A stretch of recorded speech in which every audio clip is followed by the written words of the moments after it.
My name is Kelly Murphy. I teach welding at North Montgomery High School.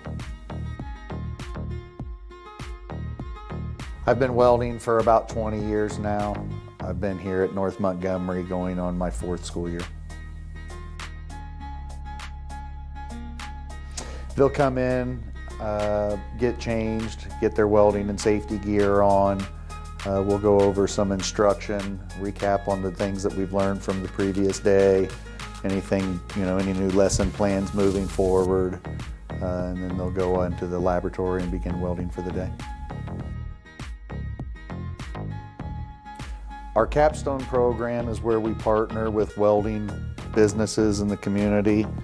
2 days a week we send our second-year welding students out, and they'll work with these partners at their place of employment during class time, and we'll do that for approximately 85 hours throughout the school year.